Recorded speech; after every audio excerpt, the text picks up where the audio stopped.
Yesus itu nabi, kenapa menjadi Tuhan? Itu yang membuat dia berpikir keras, sehingga memilih Islam sebagai agama yang hak. Silakan disimak. Ceritanya itu dari kecil. Sebenarnya kan lingkungan di rumah tuh variasi banget kan. Keluarga juga beragam banget. Jadi kalau Lebaran yang ngerayain Lebaran, Natalan ngerayain Natalan gitu. Nah, aku tuh suka pretend play, main pura-pura pakai mukena yang kerja di rumah. Gitu, ikutan sholat gitu. Sebenarnya dari situ. Nah, terus di keluargaku sendiri tuh kami punya ritual setiap malam tuh kami berdoa, kayak ada mini chapelnya gitu di rumah. Jadi berdoa di situ, dan aku tuh selalu dipelukin sama papaku biasanya ya. Kalau enggak ya gelendotan ya, anak kecil gitu kan. Terus aku aktif di gereja, jadi putra-putri altar gitu. Setiap hari Minggu atau Sabtu tuh pasti ikut misa. Terus aktif dengan kegiatan gereja juga. Jadi pasti orang tuh akan sangat terkaget-kaget lah saat aku pindah. Jadi bahkan setiap pagi sebelum sekolah aku ke gereja, karena gerejanya di depan sekolah. Iya. Jadi orang tuh pasti akan terkaget-kaget. Aku tuh memahami sekali gitu. Sampai saat SMA itu aku tidak sekolah di sekolah Katolik lagi, aku di sekolah negeri. Again ya, karena papaku maunya ya biar kamu belajar tentang kehidupan. Kalau kamu di sekolah Katolik lagi dan semua sekolah yang isinya perempuan, which is aku maunya masuk sana, kamu nggak akan belajar kehidupan. Kamu hanya akan belajar jadi anak yang jauh lebih ambisius lagi gitu. Oh, ternyata papaku sudah memahami. Jadi di waktu masa SMA itu ada masjid di sekolah, musola lah gitu. Enggak sih masjid sih, karena terus direnovasi jadi bagus gitu. Aku suka ikut temenku, kan gue kan jadi muslim kan, ikut temenku mereka sholat, aku tiduran di dalam masjid gitu dulu. Kok masjid tuh selalu adem ya gitu. Soalnya kata si ini enggak, jadi kan dulu yang namanya anak kecil terkontaminasi pandangan orang yang bukan Islam terhadap Islam gitu kan. Terus teman-temanku yang Islam tuh kayak selalu menjelaskan gitu, kita tuh harus sholat lagi, sholat tuh ini dan pemahaman-pemahaman Islamnya lah gitu. Nah, aku tuh karena ya suka berteman, jadinya ketika mereka sholat, aku nemenin. Nah, nemenin, boleh nggak sih duduk di sini? Ya boleh aja Sam gitu. Tiduran juga nggak apa-apa kok gitu. Ya udah, jadi waktu mereka sholat suka nongkrong di masjid lah gitu. Sampai aku kuliah, aku kos di dekat kampus. Nah, pada saat aku jalan dari tempat kosku ke kampus, bolak-balik pulang pergi gitu, selalu ada masjid kecil ini. Dan suatu ketika si masjid kecil itu memanggil-manggil. Dia memanggil gitu, kayak sini dong masuk gitu. Nah, mungkin saat itu aku kayak kangen masa-masa SMA yang sama teman-teman mereka sholat, aku nemenin duduk di situ gitu kan. Terus udah gitu aku kayak jadi penasaran. Jadi penasaran, emang sebenarnya itu seperti apa sih gitu. Ada satu kejadian, aku traveling ke Eropa, ke Swiss, aku ketemu sama teman dekat mamaku, dan kebetulan dia juga sebagai psikolog yang ya praktek juga di sana. Terus kami banyak berbicara tentang masa lalu, tentang mamaku terutama, itu di danau. Aku lupa, kalau nggak salah waktu itu danaunya di Lucerne.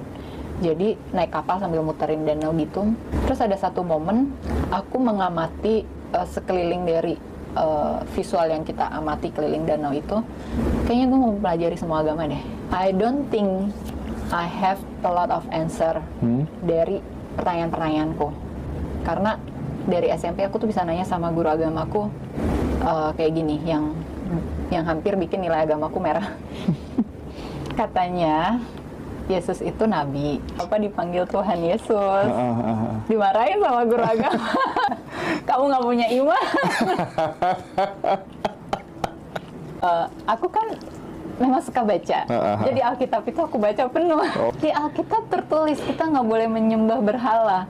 Kenapa ada patung Bunda Maria? Ya jelaslah nilai agamaku bisa merah. Bahkan waktu SMA dengan guru agama Katolikku juga yang mengajar aku waktu itu, nanya juga pertanyaan yang sama gitu. Ya, aduh, kalau dia lebih santai jawabnya gitu, karena dia beda usianya, nggak terlalu beda jauh gitu kan, jadi dia masih dengan gaya muda gitu kan. Waduh, saya juga bingung nih jawab pertanyaan kamu, sebentar ya saya belajar lagi gitu kan. Minggu depannya dia akan siapin jawaban dari pertanyaanku gitu. Sama salah satu tanteku juga aku dibilang, kamu terkena noda neraka jahanam apa segala macam karena kamu nggak percaya Tuhan Yesus lagi.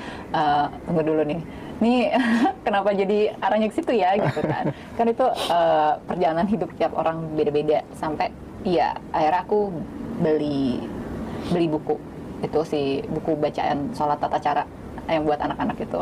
Nggak tahu kan doanya bacanya harus kayak gimana dan sebagainya, udah gerakannya aja dulu pakai bahasa Indonesia. Setelah selesai sholat berdoanya apa gitu, mintanya apa. Nah disitulah proses aku bernazar itu. Terus aku banyak banget di momen pulang dari Swiss itu aku belajar Buddha, belajar Hindu, Protestan juga, baca-baca aja gitu, baca-baca mereka tuh tata cara agamanya seperti apa, ke ke tempat beribadahnya mereka kayak gimana, cobain tata caranya seperti apa, nyaman atau enggak gitu. Makanya salah satu temanku yang beda usianya 3 tahun itu bilang, Manta kamu coba kamu ketika sendirian kamu paling nyaman gimana gitu.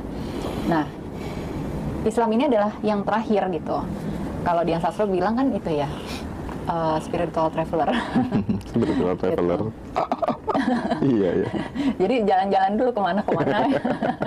Nah sampai akhirnya mantan suamiku yang saat itu jadi pacar dan dia tidak mau aku motivasinya pindah agama karena dia, jangan pindah agama karena aku. Karena kalau kita nggak bareng, kamu pasti bakal kecewa banget. Ngasih buku judulnya Muhammad gitu, membahas tentang sejarah Nabi Muhammad. Kalau nggak salah nama penulisnya tuh Martin Links. Udah pernah baca belum Mas Hendra? Belum.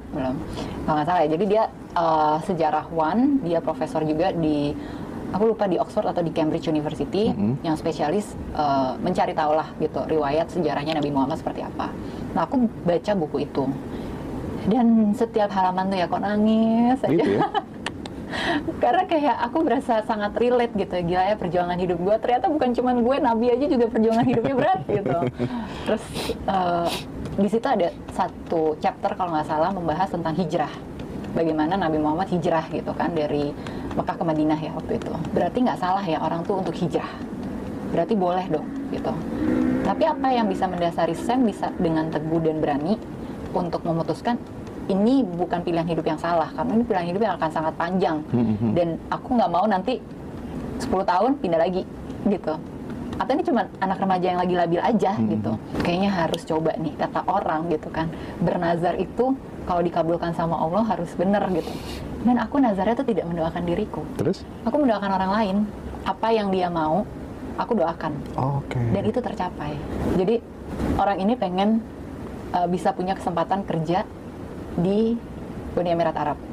Aku doa buat dia, karena dia kayak udah mencoba berapa tahun, kayak bahkan nggak pernah bisa dipanggil untuk masuk jadi kandidat yang melewati serangkaian tesnya gitu. Aku doa gitu. Aku doa buat dia, kayak dalam 1 minggu atau 2 minggu dapat kabar shortlisted. Tunggu kabar nanti diundang ke sana gitu. Kayak, hah, ini serius nih? Ini beneran nih? Aduh, nggak boleh main-main nih doanya gitu. Berawalnya dari situ sih. Jadi kayak, oh ya, 2 kali bernazar terus bener tercapai. Oh, berarti seikhlas itu ya kita jadi manusia tuh. Kalau udah selfless berarti kita udah nggak mikirin diri kita. Tapi dengan genuine tadi mendoakan orang lain ternyata juga bisa baik dampaknya untuk orang lain itu. Ya sudah, akhirnya aku memutuskan untuk mualaf.